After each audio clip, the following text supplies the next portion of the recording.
There are 5 things that if I do them on a daily basis, they'll lead to a good day, sometimes a great day. 1, if I sweat, if I grow in some shape or form, if I connect, this is the key one, I connect with someone, if I finish something.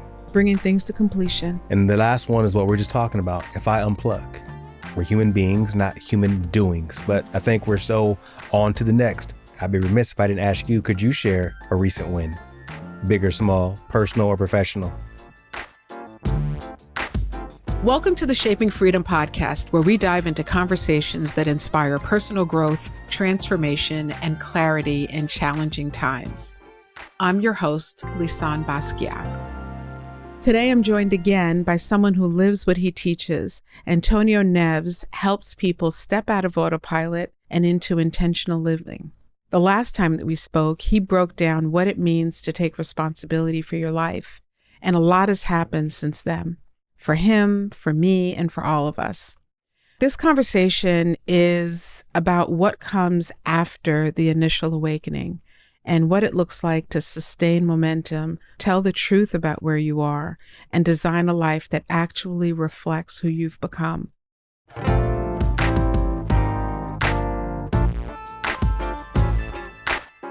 Antonio, welcome back. Hey, thank you for having me. I already feel warm and nice based on that intro. I'm glad you do. Got me feeling emotional already. What? You brought that in the room, sir. But it's here. Yeah. It's here for you. The last time we talked, you shared powerful insights about ownership and taking your life off of cruise control. We talked a lot about autopilot. And I'm curious to know what has evolved for you since that conversation that I think took place about 2 years ago. Yeah, that conversation happened a couple of years ago. And Yeah. I think it's just important to say all those things you just mentioned are things that I'm living and figuring out in real time as well. I think all the authors and coaches, people that I know, these are men and women that they're living this as well. So their message is what they're experiencing as well. Yeah. And so for me, that's the same thing. You know, my book stopped living on autopilot.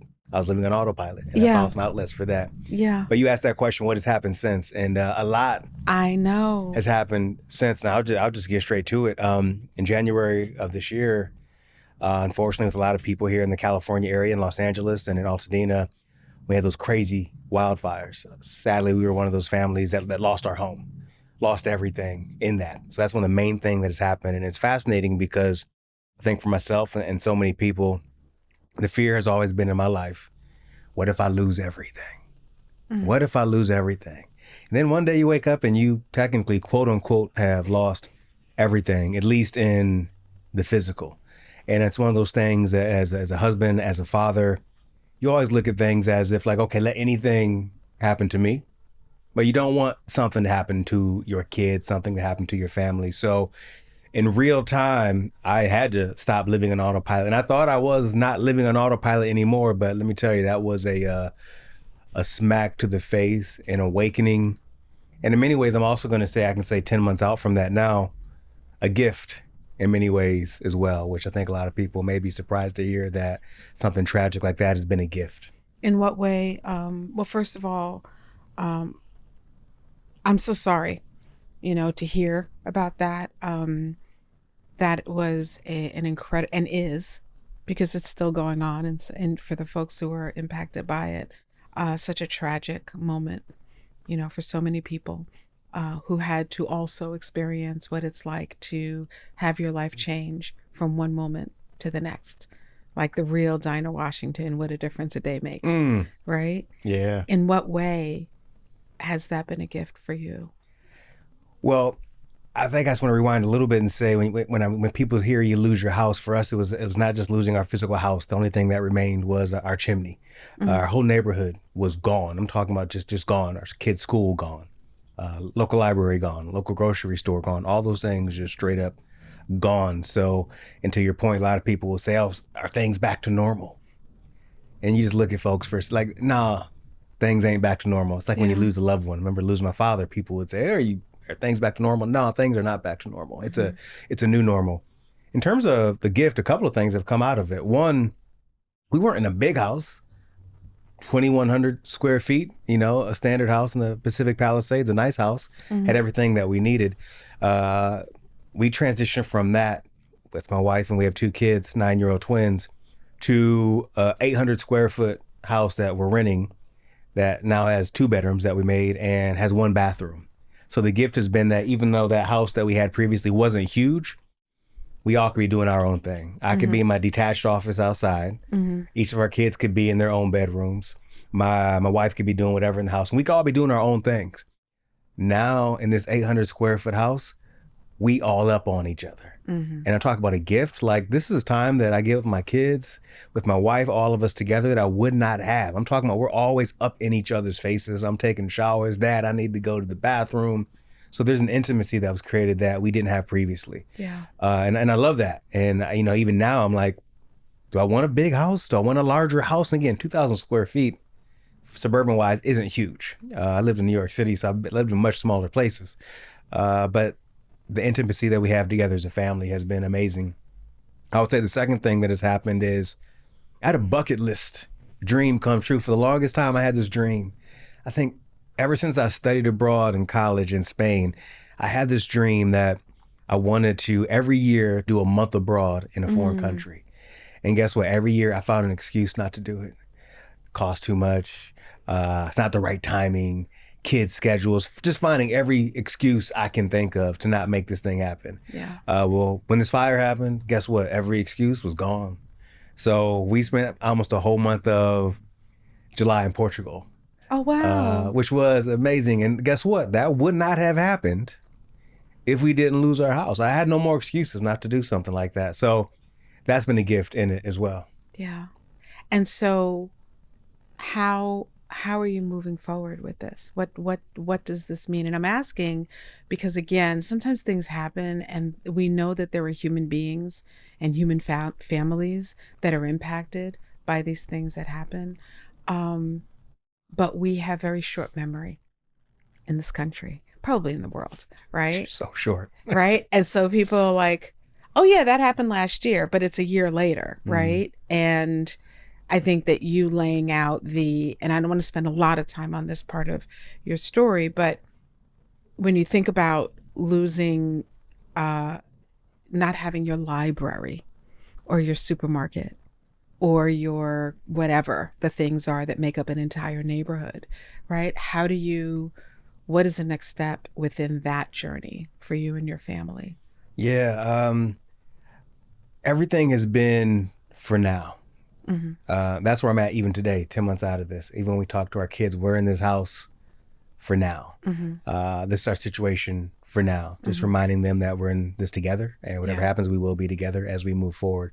But everything has been for now. There has been no major big decisions that have been made as of yet, whether we're going to stay here in LA, move elsewhere, all those kind of things. But for me, the biggest thing is literally, I used to be like a big goal person. You think 5 years out, you think 3 years out, and I had to rewind literally to one day at a time.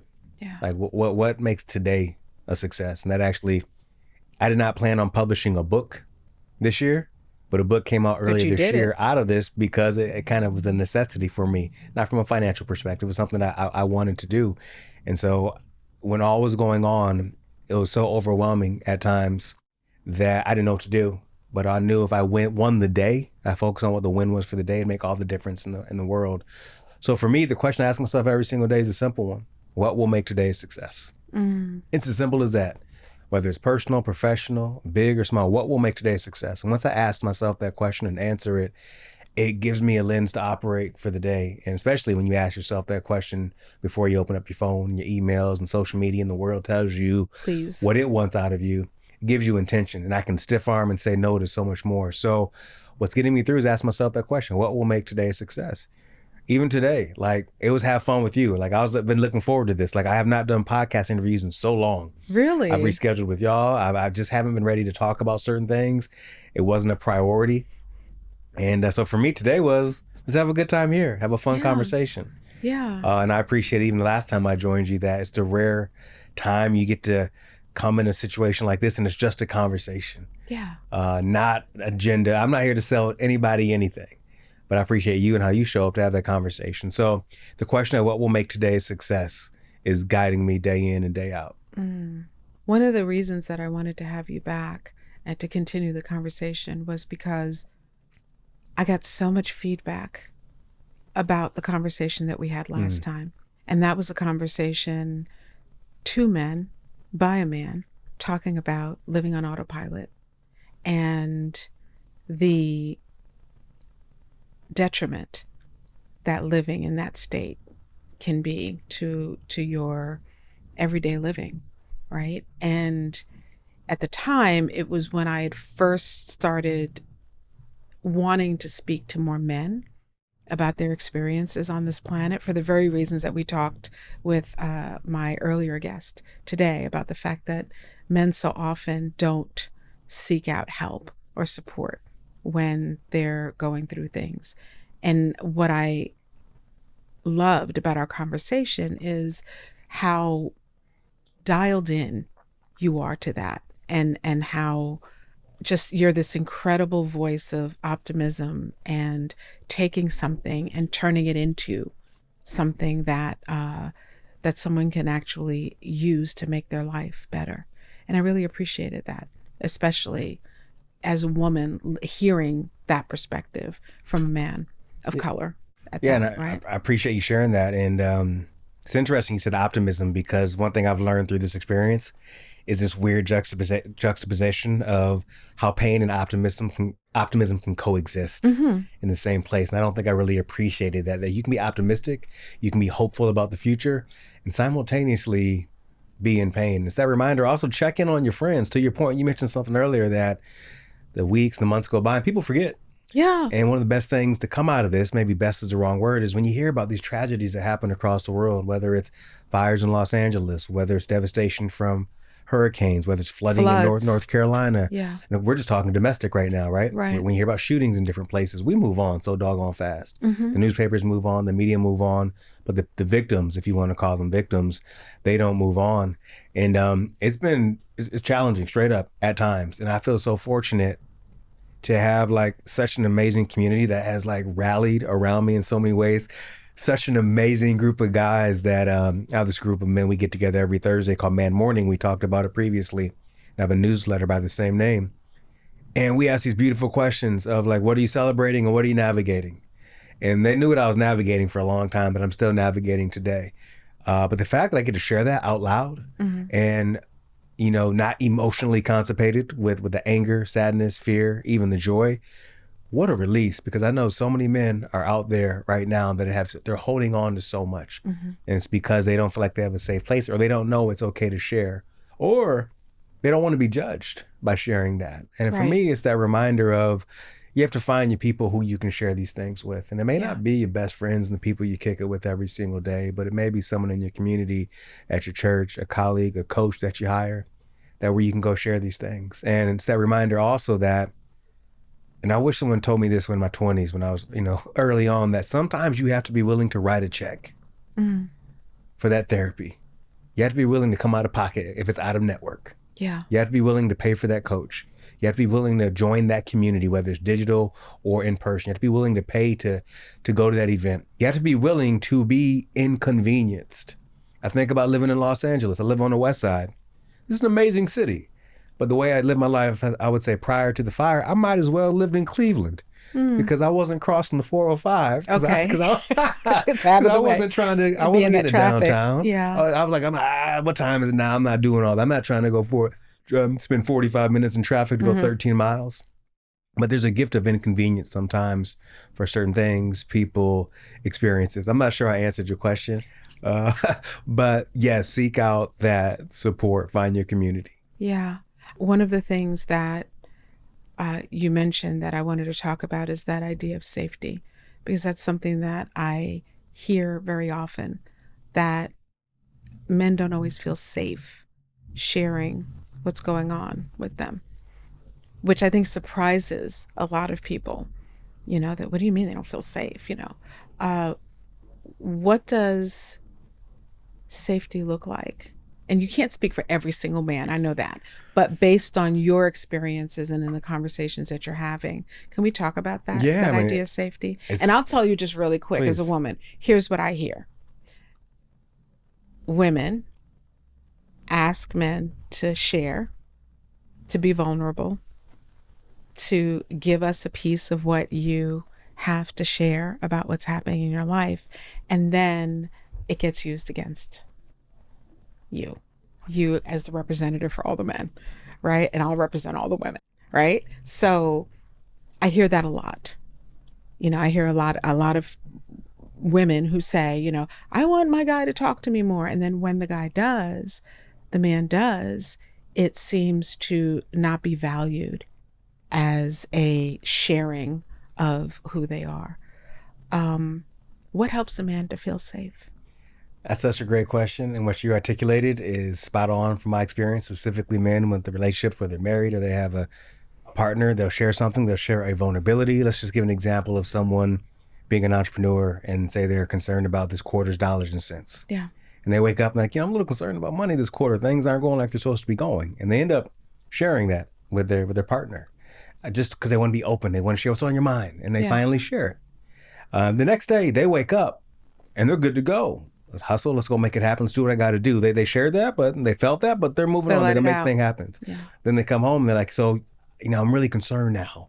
I'm worried about our financial well-being. Are we going to be able to do X or, and you're like, hold on. I was just sharing what's going on in the moment. We're good. We're not filing for bankruptcy.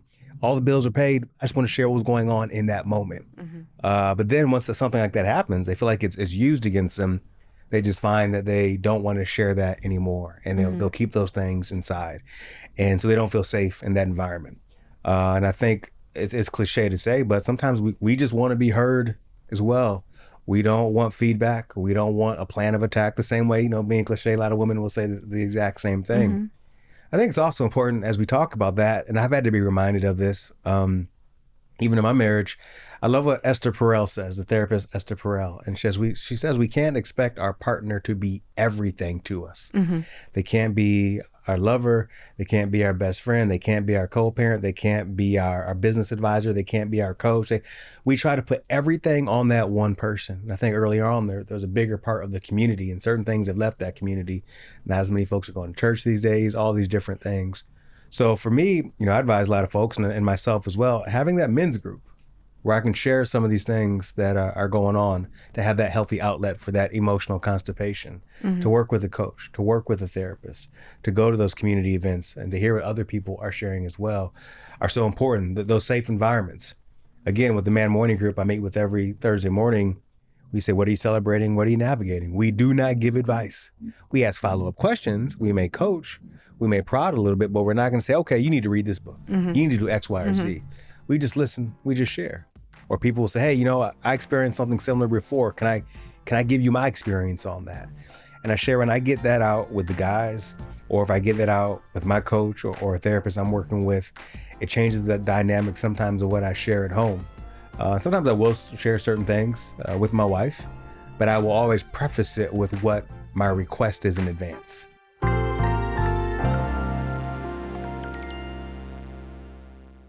Hey, it's Lisane. I created Protect Your Peace, a boundaries and accountability workshop, because I know what it's like to feel stretched too thin, and how it feels when you're saying yes to everyone else, but feel like you're disappearing in the process. This workshop is your invitation to pause and to come back to you. In just 2 hours, you'll learn how to set boundaries that reflect your values, protect your energy, and strengthen your voice unapologetically. You'll also learn how to hold yourself accountable in a way that builds self-trust and momentum, not burnout. This is the kind of space I wish I had when I was deep in the cycle of over-responsibility and simply just doing too much. So I created it for you. Join me for Protect Your Peace, live or on demand, and walk away with tools you can use immediately to get back in alignment. Click the link in the show notes to register. You deserve to protect your peace and your power.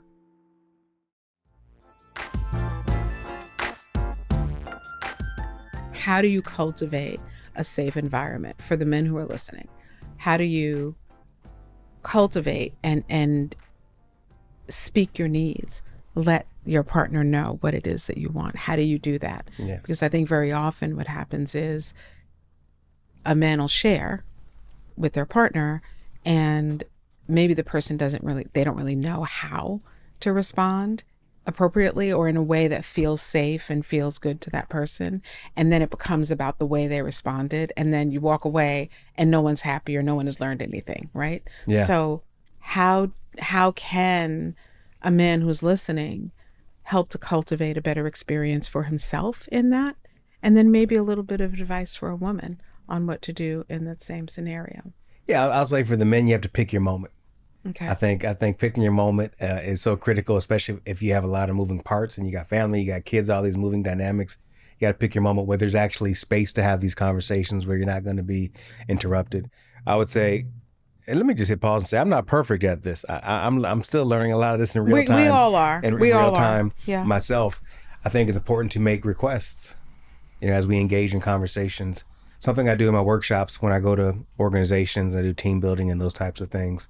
Sometimes what we do around the table is we go around and say, hey, how do you like to receive feedback? And some people will say, I need space to think before you respond. Some people like, I like to hear stories, or I like data, those types of things. And so being clear on how you best like to receive information, I think is important. But in terms of requests, it's like, hey, I'm going to share something with you today. And it's just what I'm feeling. I'm not looking for advice. I'm not looking for a solution. Are you open to that? Are you willing to hold space for me to do that? And I think 9 times out of 10, people are willing to do that, even though it may be vulnerable for them based on what the person is going to share as well. But most times we're not willing to set the table, if you will. We just get straight up into the main course without setting the table. So I think we have to make requests. Also, I don't think we should always do it alone as well. Like, there are some conversations, maybe maybe mediator is the wrong word, but a coach or a therapist or another third party can be helpful in that situation. That helps out a lot. Last thing that's coming to mind is, especially when it comes, whether it's your kids or your spouse, is to assume best intent. Yeah. Like, they're on your team. They're on my team. So even though what they say may seem a little bit aggressive, it may seem like a little bit of a cut to me, assume best intentions. Yeah. Especially with people in your life that you deal with every single day that you love. And so I have to remind myself of that as well. And we also have to take accountability. That's one thing a lot of us know, that nobody likes to take accountability, right? We're really good at pointing our finger everywhere at society, at politicians, at our spouse, the district, blah, blah, blah, mayor, but nobody wants to point the finger here and say, hey, what role can I play in making things better? So those are a few things that come to mind. Yeah. I think the word safety is an important word, right? It's kind of like I think it's a word that should be integrated into the conversation, because if I say to you, I need a safe place to share something that's on my heart, you're going to hear that differently, and you're going to sit up differently and hopefully think twice about the way that you respond to it, because you don't want me, as someone that you love and care for and someone who's in your family, to perceive me as an unsafe space, right? You don't want to be perceived as someone who creates an unsafe space. So I think sometimes even just saying that, speaking to the thing that you don't want by putting it on the table for that other person, can help. Language is everything. I'm going to use that word more myself. I think unfortunately we hear the word safety nowadays, and people hear things like safety in the workplace. Yeah. Unfortunately, it's become overused in many ways. But this is a way to use it with intention. The right way. Yeah. Exactly what you're talking about. And also something I'm thinking about right now is we have to be kind to ourselves and to our partners as well, because a lot of our upbringing, that this was not modeled. Oh. Not at all. It was not modeled. Let me tell you, my dad was not, My dad was angry. Okay. There was angry and happy. There was anger, right? And there wasn't a lot of safety. And, with the wife or the husband asked for safety, that this didn't exist, and things have changed. I'm glad we're in a new place nowadays where we can talk about these things. Yeah. But also I think when we see how people communicate specifically on the internet and on social media, no one's taking consideration safety and those types of things. Yeah. Yeah, but I think asking for it would help. And I think also the accountability thing. Accountability is a very positive thing. It's empowering. It's being in an empowered state and taking responsibility and owning something that's going on. So if people are willing to take accountability, not in a negative way, right? Like, you got to take responsibility for what you did, but taking accountability to say, wow, I know that I misstepped and that something happened differently than how I wanted it to happen. What can we do to fix it? Which is so rare, unfortunately. What you said, I'm listening to you, like, that makes so much sense. But that's what we're pushing here right now, Antonio. That's the point. That's what we need We got to to do. tell people right? that's what we need to do. That's what you need to do. That's the opportunity right there to apologize, to say I misspoke or I said the wrong thing. I didn't approach that the right way. Help me course correct. Help me. And give that person an opportunity. Educate me. Let's educate one another. Right. And we don't have to do this alone either. Right. As you were thinking about this conversation today, this repeat conversation, or part 2 to our conversation, what did you want to talk about today? Like, what were you excited about sharing today? Wow. One, I was just happy to hold space with you again because I require. Me too. Yeah, even though it was digital last time, I remember telling my wife afterwards that it just felt like a conversation. I forgot that I was doing a podcast. Yeah. But it's interesting, as you said, what do you want to talk about, right? What do you want to talk about? What do you want to come into it about? And I have a couple of things I can share. But even right now, as we're talking about safety and we're talking about what men do and don't share, it's fascinating. I was thinking recently, I've been writing about how when I was growing up prior to my parents getting divorced, the relationship with my dad and all that fun stuff. And then as an adult, when I'd go visit my father where he lived in Kentucky. And I remember one day getting up early to go to the bathroom or something like that. And it was 4 a.m. Before he had to go to work. Not for a couple of hours. But I remember going to the bathroom and looking at him. It was 4 a.m. He was sitting at a table with just a cup of coffee. Lights barely on. No music, not distracted with the newspaper or nothing. And I'm like, what is this man doing? Just sitting there at 4 a.m. doing nothing. And I'll tell you one thing that this year has taught me, I get it. I get the man who needs that time to sit down at 4 a.m. when no one's asking anything of him, whether it be himself, his own expectations, society, a job, kids, spouse, you name it, just to have that moment of peace, that moment of solace, to be with himself. And that moment of seeing my dad there at 4 a.m. that I couldn't appreciate, I was probably in my 20s, that I couldn't appreciate then, let me tell you something, I appreciate that now more than ever, because I have caught myself, including last night, up at 4:22 a.m. with no alarm, just pondering life, existence, all these types of things in silence. And, we're talking so much about talking right now. One thing I've been reminded of, and it'd be interesting to hear your perspective on this as well, is how important it is to be silent and what messages can come through in the midst of silence. I'm committed to turning things off and unplugging more than ever. That's right. I drove all the way here. The long 13 miles. 4 hours, right? Because we're in LA. That's about how long it takes. Oh, no radio on, nothing. We're constantly filling our ears and our bodies with so much information. We're taking in so much. I read something interesting that said that on an average day, we take in 17 gigs of information, the equivalent of more than 17 gigs, but the equivalent of 17 movies every single day. That's how much data we take in. So the power of silence, which I think is so rare. So I'm curious if you have any thoughts on that. Oh, yeah, I do. 2 things. One is I was raised by my dad, and he was a single parent, or we lived with him. Always had a relationship with my mom, but lived with my dad. And my dad also, early in the morning, 5, 6 o'clock in the morning, he'd be sitting on the couch downstairs by himself. And sometimes I would hear him. Maybe he was rehearsing something he was going to say for in a corporate setting or a meeting. I don't know. But sometimes he'd be down there and I knew that it was his way of preparing himself for the day. And that practice and some other practices really helped me as a woman to understand the importance of self-care. And to understand the importance of taking care of this thing that I'm expecting to take in the 17 gigs, to take in the 17 gigs of information or 17 movies, in every day. And back then, social media was not a factor, right? Cell phones weren't even really a factor, right? We had a phone on the wall.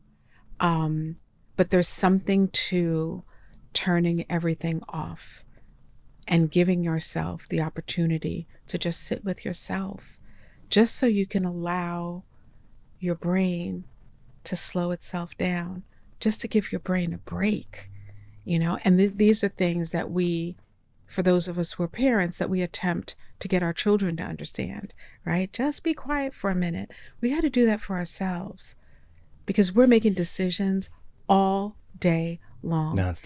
Nonstop.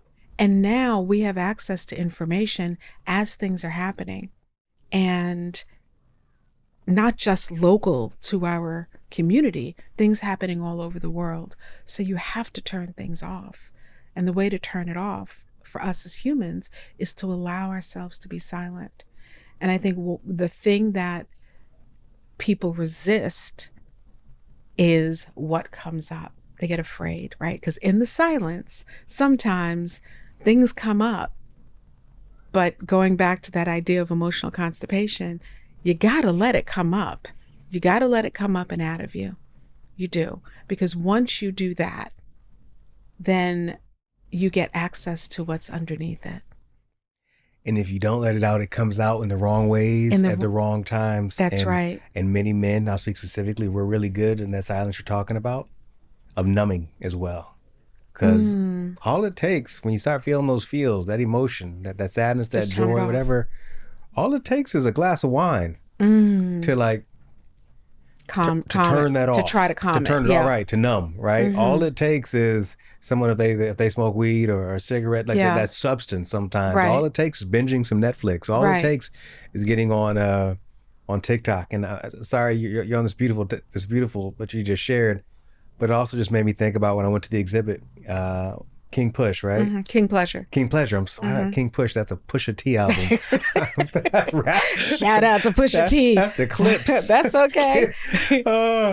My apologies. But you said phone on the wall. Now I'm wondering, when I went through and I saw the space of the home, or was the kitchen? Was there a phone on the wall? There was a phone on that wall. That's right. Yeah. But at home, as a kid, we had we would plug in, because the regular phone, we're going on a tangent, but this is cool. The phone that we had like the standard wire, attached to it. And what we did was, my sister, my brother, and myself, we bought like the 25-foot wire so that we can plug it in, and from the kitchen go into the living room so we could see when our dad was coming home. And then whoever was on the phone would go back, put the phone back on the wall, unplug the thing, plug in the right one, steady it so it wasn't swinging. Yeah. And that's what we would do, or my sister and I would do, so we could talk to boys on the phone. He didn't know about the long cord. He didn't know about the long cord. He didn't know about that until later. Because what my father would do is I don't know why we're talking about this, but my father would literally answer the phone, and this is how we know that it was a boy. He'd say, "Hello, Basquiat residence," and then he'd just go click and hang up the phone. And we'd just say nothing. We'd be like, oh shit, I wonder who that was. And then the next day, the person would be like, I tried calling, and this man with a really heavy accent hung up on me. Yeah. We're like, that's my father. We're Haitian. You can't call my house. Well, I'm glad you shared that. I'm mad I said King Push, as I'm thinking about the Clips album. But it's interesting. You know what? Something else I've been thinking a lot about is how thankful I am in this digital age that we live in. And I'm really just cognizant of this, thinking about our 9-year-old twins. I'm so thankful I know what it's like to use a rotary phone. And turn and have to go through all those numbers. I'm so thankful that I know what it's like to have to use a map to figure out where I'm going to get somewhere. I think these things have helped me throughout this, where I'm at right now. Use a physical map, no GPS in your car. I'm so thankful the show that I wanted to watch only came on Thursday at 8 p.m. And I couldn't watch nonstop TV, and the next show automatically comes on. That's right, you had to wait. Right, I could give you so many different examples of those things. I'm just so happy that I have to read a physical book. I'm thankful for analog cassettes and DVDs and CDs, and going to Blockbuster and just hoping they had the DVD that I wanted to watch on Friday. You talk about the map. What's interesting, what popped up for me is, besides the fact that you're using the physical map, which was always kind of difficult to maneuver, but we did it, right? Or you had a co-pilot who could read it for you. I think that what's helpful about that is the fact that we could, we'd have a bird's eye view of something, where you could actually take a step back and look at something and decide where you're going. And I think that part of this just hit me, part of the challenge with what's happening today is we're in it.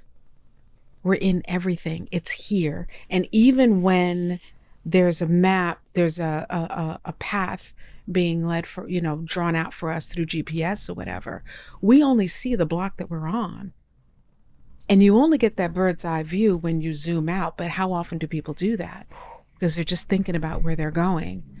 So what you're saying is we're losing our internal map by us being distracted by all these tools, like our natural map, our natural, if you want to call it God or God, whatever you want to, we're losing it. That's right. And the ability to look at something holistically, right? To really like zoom out. And I encourage the folks who are listening, let's encourage the folks who are listening to practice that. Just try it out for a moment. If you zoom out, you're on social media, zoom out of the experience of being on social media and look at it take a bird's eye view of even the experience of being on social media. What a gift in doing that. And also just the gift of getting lost. Yes. Without an immediate solution. I can't, how many road trips I've been on where I had to get out of the car and go up to a stranger and say, I'm trying to get to X, Y, or Z, whether it's at a gas station or some random person. People don't know how to talk to people anymore. I really think, speaking of things I want to talk about, is I have this thesis, and I may or may not be writing a book on this topic, but it's about analog is the new luxury. I think in this AI world, which is amazing, I use AI every single day. It has changed my business, it's changed my workflows. I'm using it to make money in many regards, straight up. Like it's part of my workflow in my business. But analog, I think, is a secret sauce. I think there's an opportunity who you can become, to give some tangible examples. If you do use a real map on a trip, guess what? Me and my homeboy, me and my girlfriend go on a trip. And guess what? We're using a real physical map. Yeah. You used to go to AAA and get the highlighter. Listening to an album. A vinyl album. Yes. Do you have a record player? To end. I don't, but you better get you a record player. I want to get one, or a DVD or something like that, or a cassette tape. Right. I saw some information where like a couple of years ago, it was the best year ever for ballpoint pens that were sold, pen and paper, mechanical watches, all these things. I think there's an opportunity to create more IRL, in real life, analog experiences. And I think as we go deeper and deeper into AI and technology, I think specifically from a business perspective, there's an opportunity to do real life stuff that people are going to crave more than ever. Do you think that I want to get back to the silence thing in a moment. Please. Help me remember that. But do you think that that's part of the reason why young people seem to have this push, this infatuation and deep interest in the 80s, for example? Like, what was life like back then? And it feels that it's more than just being inquisitive about a different time period in history.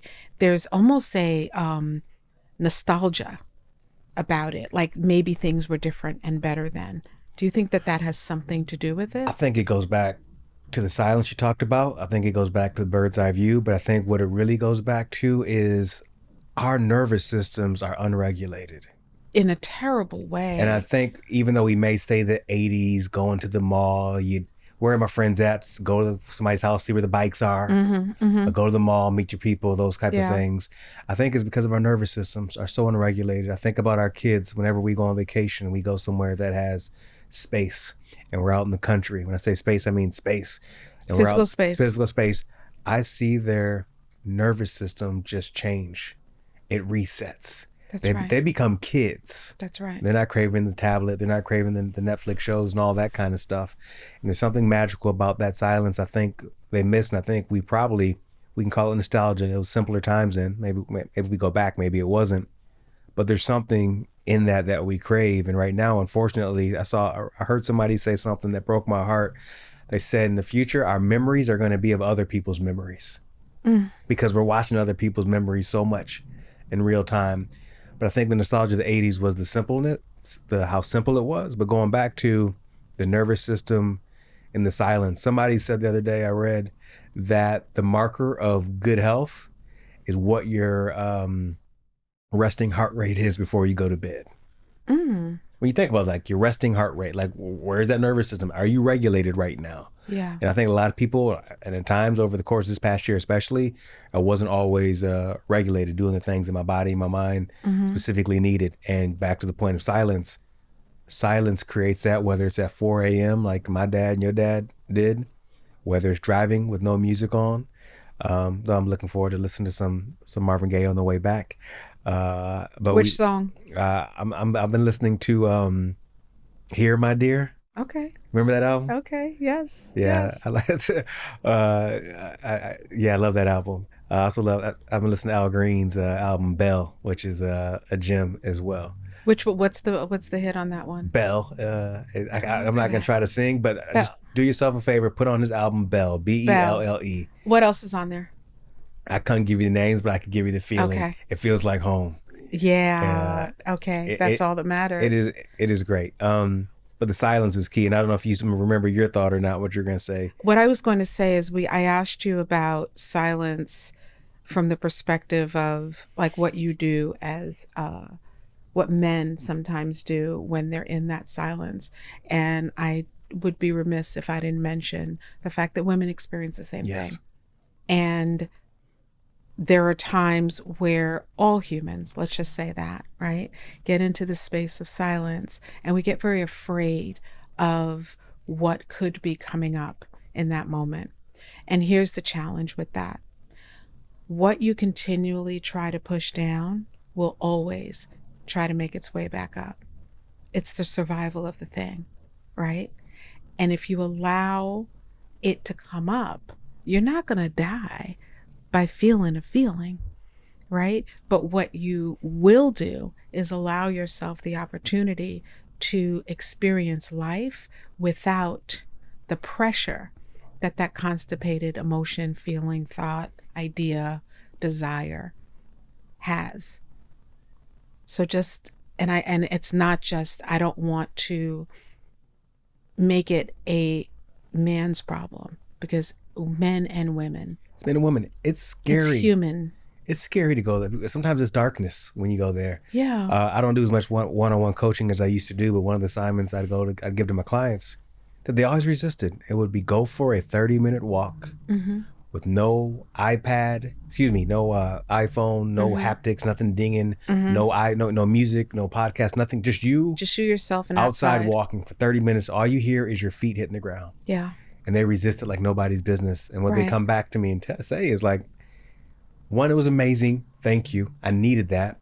They'll say, man, I started laughing uncontrollably. They'll say, big bout of emotion came up and I started crying, processing something. I realized there's a decision I need to make. Beautiful idea came up. Something else. That's the whole shower kind of thing. Yeah. But it's scary. And I'm not sure if you've ever had a panic attack before in your life. I had a panic attack and did not realize that it was until I was in the hospital. So, and I was like, I wasn't having a heart attack. And they're like, no, that was a panic attack. And I'm like, oh my goodness. Yeah. Yeah.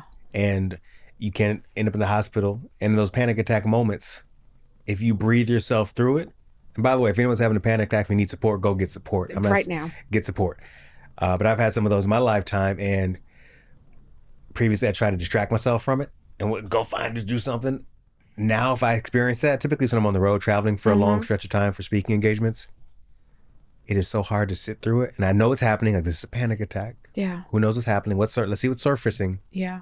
But don't try to rush it. Just be with it. Everything's okay. And it's so hard. It is. It is so hard. It is, because we are programmed to resist discomfort. It makes me think about this. When I see people working out and jogging on the phone, what are you doing? First, I don't want to talk to you. I don't want to hear all that. Don't be calling me talking about.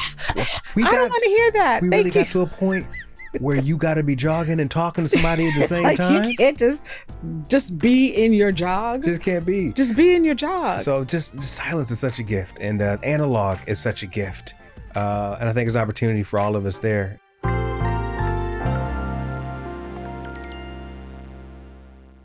All right, can we talk a moment about setting the vibe? If you're anything like me, your space needs to feel good in order for you to feel good. And that's why I created the Shaping Freedom line of candles. It's not just about ambiance, but really about how you align yourself internally. These are more than just candles. They shift your energy. Whether you're journaling, meditating, working out, or just taking a moment for yourself, these scents are curated to ground you, lift you up, and bring you back home to yourself. They also have an 80-hour burn time and scents that are designed to evoke feelings of alignment and internal congruency. And we can all use that. Go to shop.shapingfreedom.com and check them out. Find the one that speaks to your spirit, or buy all four, and let them burn with intention.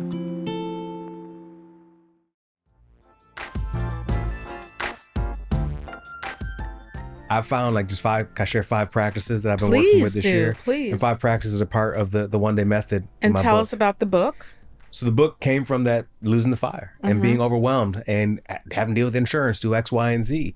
And I realized for me, I can't worry about 30 days down the road. I couldn't worry about 6 months. I needed to win today for me and my family. And so got to that question, what will make today a success? And a book came out of that that's doing fantastic here and also internationally. A planner came out of that. I had no plans to create. What's the title of the book? The book is called The One Day Method. That's right. And there was a companion planner that's doing great called the One Day Method Planner. And I found that if there are 5 things that if I do them on a daily basis, and I guarantee that you'll probably agree with these, if I do them on a daily basis, they'll lead to a good day, sometimes a great day, but sometimes at least a good day. One, if I sweat in some regard, whether it be yoga, whether it be lifting weights, going for a run. And these are all common sense things, but most folks don't do them. If I sweat, if I grow in some shape or form, that could be listening to a podcast like yours. That could be reading 10 pages of a book, learning something in a YouTube video. If I connect, this is the key one, I connect with someone. Like right now, I can check off on my planner, connect, because I feel like a real connection with you. If I finish something, okay, finishing is part of positive psychology. Bringing things to completion. Yeah, and that could be an email that needed to go out, a draft of a sales proposal. You can work on a sales, but whatever. Finishing something in some regard doesn't need to be something big. And the last one is what we're just talking about. If I unplug, sometimes unplugging for me, no tech, that's just 5 minutes sometimes, some days. But if I get that time, it makes a difference. And I find if I do those 5 things every single day, it leads to a good day. And if I'm really on point with my schedule and what's happening, typically 3 or 4 of those could happen before even the work day begins. Because these days I'm getting up early, sometimes by choice, sometimes I just wake up. And I think something that's unique about the planner that a lot of people get a kick out of is it begins at 4 a.m., the schedule. And most planners begin at 6 a.m. And the reason why it begins at 4 a.m. is not because you have to get up at 4 a.m. I want to remind people of how much time they have in their day, if they choose to use it. And so the work that I can get done sometimes, or the workout, all those things I'm talking about between 4 and 6 a.m. before the kids are awake, before the world asks a lot of me, all those things, you can get a lot done. And people always say, oh, well, I'm not trying, believe me, I'm not trying to show off saying I'm up at 4 o'clock or 4:30 or up at 4:30. People always say, what time do you wake up? I think we're asking the wrong question. I think the real question we need to ask people is, what time do you go to bed?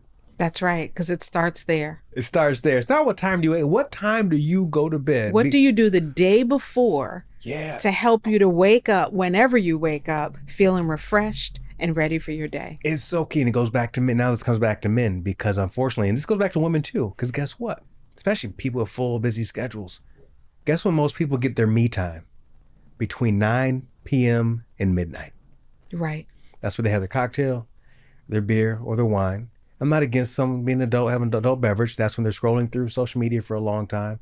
That's when they're watching Netflix or Prime Video or one of those 82 other streaming platforms. By the way, we are basically paying for cable again, ain't we?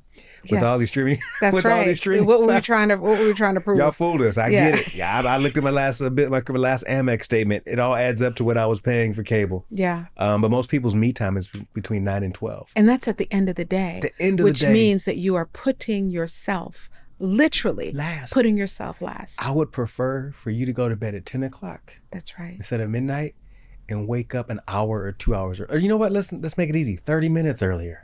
Make it simple. Right. Yeah. So those are the things that people are using with the one day method just to capture winning the day. And then you win today, stack that on the next day, at least a good 7 days, a good month, good quarter, good year, etc. So that's where I'm at today. It's literally, what can I do to win the day? So sweat, grow, connect. Don't tell me. Think about a check mark. Oh, finish something. And what was the last one? Unplug. And unplug. So how many of those have you done today? You've connected with a lot of people already. I've connected. I've learned something. I finished something on my way here. I haven't sweat yet. That's coming. And have you unplugged? I haven't unplugged yet, but I will. So you already tackled three out of That's 5. That's and right. What's important about this at the end of the day is a lot of people talk about writing down your gratitude at the end of the day, which I think is so important. It is. I think it is too. But one thing that I do in this that's a little bit different, and I'm curious of your perspective on this, is at the end of the day, I have people write down 3 wins from the day. And I look at wins a little bit differently from gratitude. When I say wins, that can be personal, professional, big, or small. Yesterday was a win was picking my daughter up from dance, and that drive home with just me and her going back to the house to get to talk for a little bit. A win was a document that I finished. And a win was connecting with a friend. So these aren't like some crazy old wins. They're like, we have so many wins that happen every single day, big or small, but we get distracted by things that we never take the time to hit pause to say, what went well today?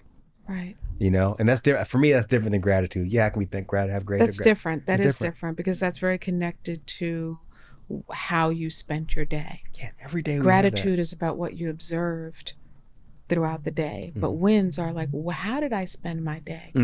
Like, where did I invest my time and my energy? Yeah. And it doesn't have to be, again, the big win. Sometimes it's the small one. It's small. Yeah. It could be that 30-minute walk you went on, or that 10-minute walk. It could be not listening to music on that drive. It can be simple. Yeah. One of the things that I struggle with is I have amazing things that happen to me every single day, it seems. And sometimes, and especially this year has felt like 20 years in 1 year. It's just been so fast moving. There's been so much going on. It has felt a little chaotic. And one of the things that I've been reminding myself of lately is slow down. Like, these amazing things happened, and I haven't been bookending my day in the way that works for me, which is like, get up in the morning, give myself the beginning of the day. And then at the end of the day, have a moment to just be like, okay, you know, this was a great day. Yeah. Or thank you, or whatever it is, right? To kind of bookend the day. And I haven't done that. And I feel the difference when I'm not doing something for myself, when I'm not including my processing, I guess. Yeah, that reset. The day and of that reset. That of reset. These experiences. That refueling. That rebooting. That Control-Alt-Delete. By the way, people listening, you need to turn your computer off and reboot it. Yes. Right. And I think it's so key. And I think this is going to sound cliche, but, you know, we're human beings, not human doings. But I think we're so on to the next, always doing. And I got to be the coach and the author that I am. And I'd be remiss if I didn't ask you, could you share a recent win? Big or small, personal or professional? Yes. By the way, if you're watching this, if you're not watching this, I want to just, for people who are listening to this, I wish you could see the amazing pause that she had and the breath that she had. Because the way we're connecting right now, next time you have a conversation with a friend, the most valuable thing that you can give someone is your attention and real, genuine, honest interest. And we don't do that. And that's a great question you can ask someone. What's a recent win, bigger? If you're not into small talk and all that nonsense, what's a recent win for you, big or small? And you will see a version of that person show up that is amazing. I'm happy that I saw you got to see it in person. Again, you're a calming, amazing presence this whole time I spent time with you, but I just saw something else inside of you as you exhaled and you thought about it that gave me a jolt of energy, of positive. I'll tell you why. And I can't speak to what it is yet, but I will say this. I had a very brief interaction with someone about a month and a half ago, and I get a lot of requests very often, and I'm very grateful and blessed to have that in my life. And someone walked up to me very randomly and said, I want to help you to tell your story. And I said, okay, yeah, send me something. And I gave them my email address and left it at that. But there was something in that felt, there was a yes. There was something in me that said, say yes to this person. And I did. And we had a conversation yesterday about something that I'm not ready to talk about. But the win isn't what is going to happen or the end result of it. The win for me, and what you saw go across my face, was the fact that I trust myself, and the fact that I got that my trust in myself got confirmed through the conversation that I wound up having with this person. And without revealing what that conversation was about, I'm curious the difference for you and when people have a lot of requests coming from you and the difference in that interaction with that person. What's the difference in the requests and all the asks that come in and that energy? Oh, I will tell you, it was the space in that very fleeting moment. It was the space that was created between me and this person. It was literally like, 10 seconds. And I was like, okay, yeah, yes. And then that yes moved to some email conversation that then moved to a conversation that we had yesterday about something very exciting that I'm not ready to share. I will share later.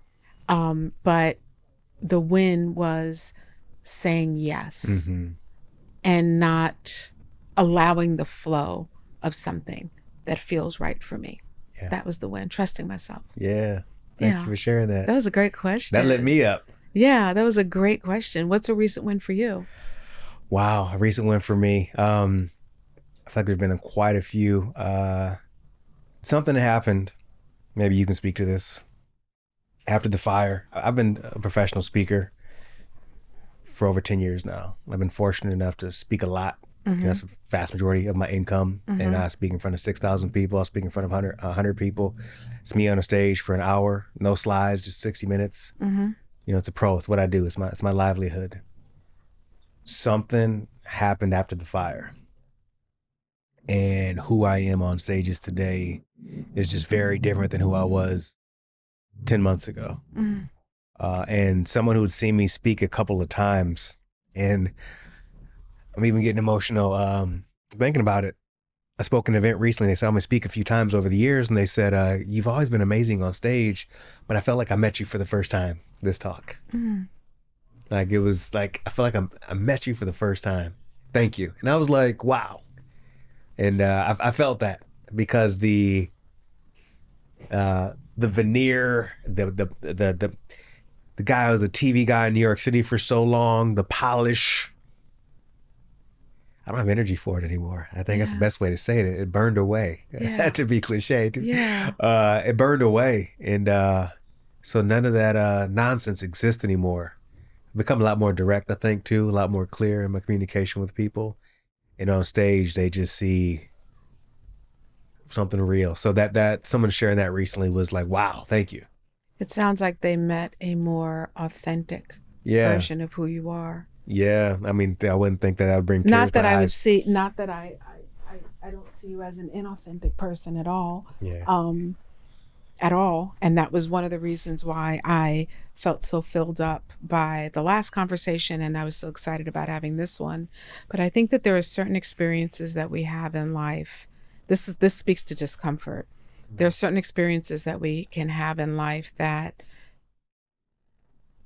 challenge us, and that can also, to use your words, burn parts of us away that are no longer needed. And if that has translated into your ability to show up on stage more full of Antonio, I think that's an amazing thing. Yeah, thank you. It's it only came through the challenge. It came through the fire, literal, existential, philosophically. It burned away. It burned away the mayor. I think the best way to put it, I'm the guy that can walk in any situation. I light people up. And whether I'm in line at school, picking up the kids or something, and a lot of that guy is like, I don't owe you. It's not my job to make you smile. I can just be here. I can just be here. Yeah.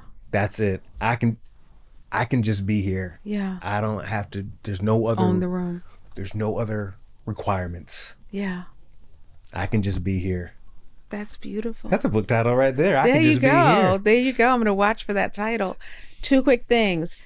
The one-day method. This is the planner. This is the planner right here. What's the best way for? Did you sign it for me? I will, of course. Okay. What's the best way for a person to start with the one-day method planner that accompanies the book? The best way, first go to theonedaymethod.com and go check out the book and go Number check. one or letter or The number one. number one Yeah. daymethod.com. Theonedaymethod.com. There you can learn more about the book. You can learn more about the planner. I would start with the book, which is a quick read. It's one of those books that has 10 chapters, and you can read any chapter. Why at do we any have time. to say it's a quick read these days? Why are we saying that? Thank you for saying that. It is literally is a People quick are read. read it. It's not a lot of words. Don't worry. It's a book. It goes back read to the book. It goes back to what we just said. People are unwilling to be silent and just be with the book. Right? Read the book. Yeah. Take the time. Read the book. Take the time. Curl up. Read it 6 times. Read it 6. Yeah. Thank you for that reminder.